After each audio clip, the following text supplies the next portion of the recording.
Alright guys, welcome back to the 109th episode of this review series where I review everything in Fortnite Save the World. For this episode, I'm going to be doing a review on the Deathstalker. So first for the perks I put on it, for the first one, I have a crit build, so that means you have 1 crit rating and as much crit damage as you can possibly put on the weapon. And so I put the crit rating up here and the crit damage as the 4th perk, but you can interchange them so the crit damage is up here and crit rating as the 4th perk. Just make sure you don't have 2 crit damages or 2 crit ratings and have 1 of each. And then the reason I didn't choose damage is because overall, having a crit build does way more damage than having a flat damage perk.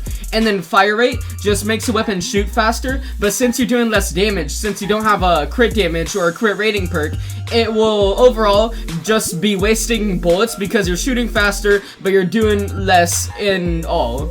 And the reason I didn't choose reload speed is because you're reloading faster, but like the reload time is already pretty fast, and like why would you do that and choose a reload perk instead of choosing a perk that gives you extra damage? And then for the next one, we got damage, durability, magazine size, reload speed, or weapon stability. And don't choose durability because that just lets your weapon durability last longer, whenever you could choose a perk that like either helps your weapon reload or has a higher magazine size or just does extra damage. Like, why choose a durability perk when you could just craft another one? And then we got magazine size, and I'd say don't choose that over the damage perk because the magazine is only 15, so this will only increase it a little bit more. And then reload speed, it's only 2.3 seconds, so it's like a bit slow, but I'd say it's fast enough where you can deal with it and go with the damage perk. And then weapon stability just helps with recoil control, and you wouldn't need that if you were good at aiming. So yeah, just go with damage. And then for the element, there is energy, fire, nature, physical, or water. And if you're going against nature enemies, choose fire. If you're going against water enemies, choose nature. And if you're going against fire enemies, choose water. And if you just don't want to switch your weapon up, then just go with energy, because overall it's good against elemental enemies, but it only does 75% damage instead of 100% to any element. And then physical is good against enemies with no element, and enemies that always spawn with no element are lobbers, flingers, blasters, takers, or exploders. Or if you're just going against enemies like a storm full of enemies with no element, then you could go physical. But I just went with nature because I'm overall fighting elemental enemies and I don't want to change what element I'm using based on the enemies I'm fighting. And then for the next one, we got crit damage, crit rating, damage, headshot damage, or magazine size. And as I said before, you need 1 crit rating and 1 crit damage. Don't like get 2 crit damages or 2 crit ratings, just have 1 of each. And you could choose either crit damage here or crit rating here. And then for the one up top, you could choose crit rating or crit damage, and yeah. And then we got damage, which don't choose that because overall having a crit build does way more damage than having a flat damage perk. And then headshot damage, you could aim for headshots, and the headshot multiplier on here is double, so like 2 times damage on a headshot, but sometimes you won't hit the head, or if your aim is bad, or like enemies won't be facing you, so you won't be able to hit the head. So yeah, I just went with crit damage, and it's just overall a better build. And then we got magazine size, and why would you choose a bigger magazine whenever the magazine size is already pretty low, so it won't even increase it that much, and also you'll be doing less damage since you don't got a full crit build.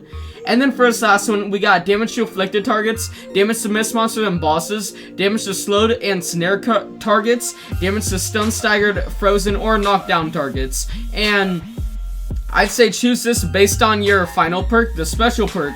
And what mine is causes affliction damage for 6 seconds. And if you have this one, choose damage to afflicted targets. And if you have a different special perk like slowed, or like if the special perk causes slowed and snared to the targets, then I'd say for this 5th perk, go with damage to slowed and snared targets. But if it's anything else, like if you hit 5 headshots in a row, you get extra weapon damage, or if you kill enemy with a headshot, you get an explosion. throw that weapon away because it's not as good as it could be. And anyway, now for the hero loadout. For the commander, I'm using Tactical Assault Sledgehammer, and he has Assault Crit Damage Plus, and that increases Assault and SMG critical damage by 225%. SMG bonus does not stack with Make It Count. And crits already, if you hit them, they do a lot of extra damage than hitting enemy normally. But with the Assault Crit damage, they hit for a lot of extra damage, and it's really good, just taking out all the enemies. And then for the team perk, we got Blast from the Past, which removes all shield and increases max health by 200% and requires 2 dinosaur heroes. And the removal of your shield isn't really that big of a problem because shield only accounts for 1% of your health, and it's not even that big of a percent. And then also it increases your max health by 200%, so you're running at 300% health at all time. And that's really good because you'll be able to take more damage before you die, so you'll just be in the battle for a lot longer.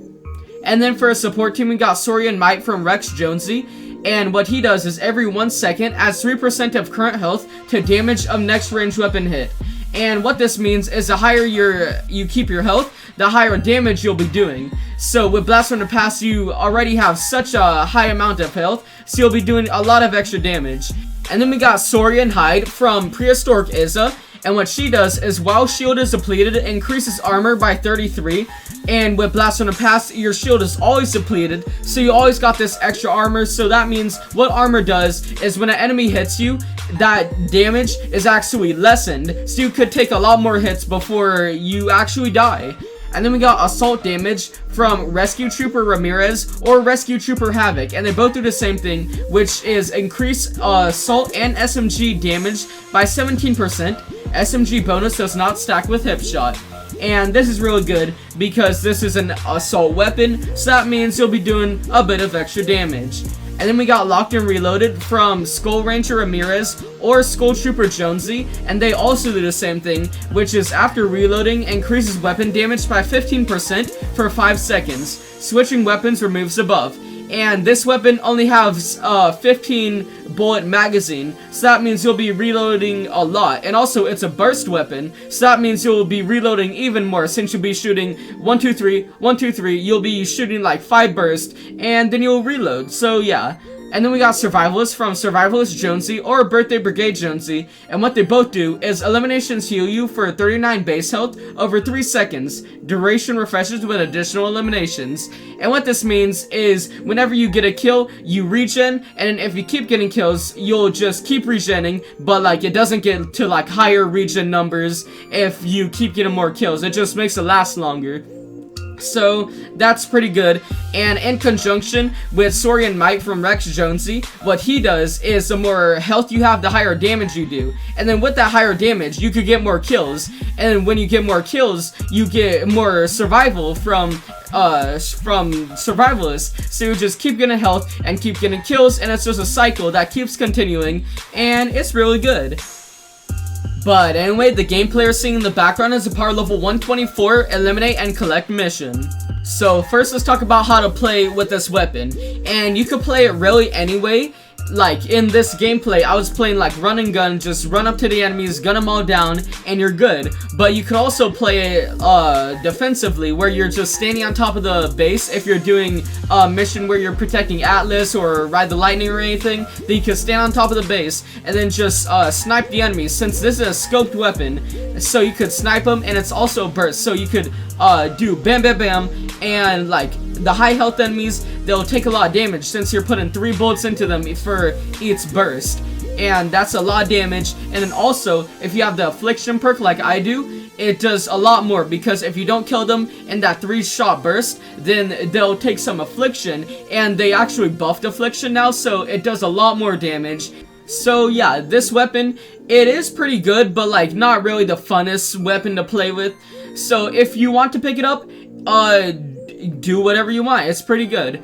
But anyway, guys, if you enjoyed, make sure you subscribe and turn on notifications, because I do these review videos where I review everything in Fortnite Save the World 3 times a day. And also like, comment, and share so that more people can see my videos. But anyway, guys, I'll see you next time.